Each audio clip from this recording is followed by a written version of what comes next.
અને હવે વડોદરાની વાત કરીએ। વડોદરામાં ડિજિટલ એરેસ્ટની વધુ એક ઘટના સામે આવી। જો કે ફ્રોડ ડિજિટલ એરેસ્ટથી હેરાન થયેલા ખેડૂતે આપઘાત કરી લીધો છે।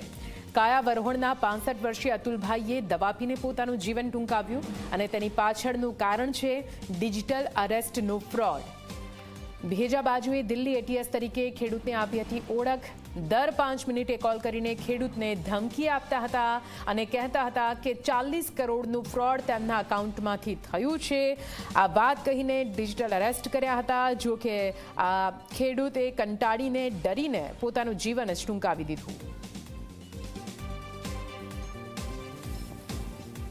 ગુજરાત સહિત ભારતભરમાં હવે આ સાયબર માફિયાઓ બેફામ થઈ ગયા છે અને દિવસે ને દિવસે આ જે ફ્રોડ વધી ગયું છે જેના કારણે અનેક લોકો હેરાન પરેશાન થઈ ગયા છે। ત્યારે વડોદરા જિલ્લામાં એક એવો કિસ્સો બહાર આવ્યો છે કે જે આખા ભારત સહિત ગુજરાતમાં હાલ ચકચાર મચાવી દીધી છે। જેમાં ડભોઈ તાલુકાનું જે કાયાવરણ ગામ છે જ્યાં અતુલભાઈ પટેલ નામના જે ખેડૂત છે એ ખેતી કામ કરી પોતાનું જીવન ગુજારતા હતા।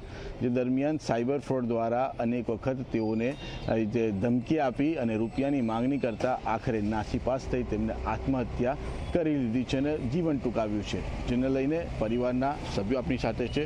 શું કહેશો, આખી ઘટના શું બની હતી અને કેવી રીતે તમને આ વસ્તુ ખબર પડી? મારું નામ પટેલ અંશ રાજેશભાઈ છે।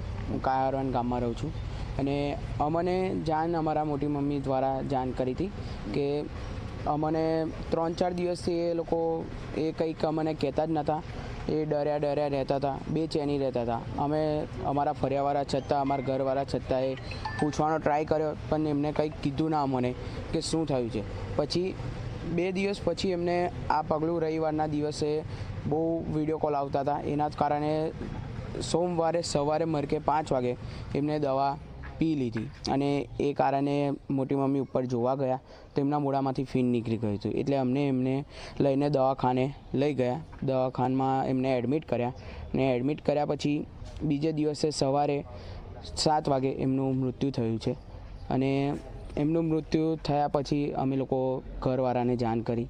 અમારા ઘરવાળા અત્યારે બહુ જ દુઃખી છે અને અમને એટલી જ પ્રેરણા છે કે જે કંઈ ફ્રોડ થાય છે એ બીજા લોકો જોડે ના થાય અને આ પગલું ના ભરે એ અમારી માંગ છે અને આ અમને નાઈ મળે એ જ અમારી પ્રેરણા છે। ખબર કેવી રીતે પડી તમને કે ભાઈ આજે કયા નંબરો પરથી ફોન આવતા હતા અને કેવી રીતે આમ કયા ડિસ્પ્લે કયું આવતું હતું એની અંદર? એમની ઉપર ડિસ્પ્લે ભારતનો ઝંડો હતો અને એક 3 ચિત્તાનું કંઈક લાઇનનું કંઈક ચિહ્ન હતું અને 2 ભારતના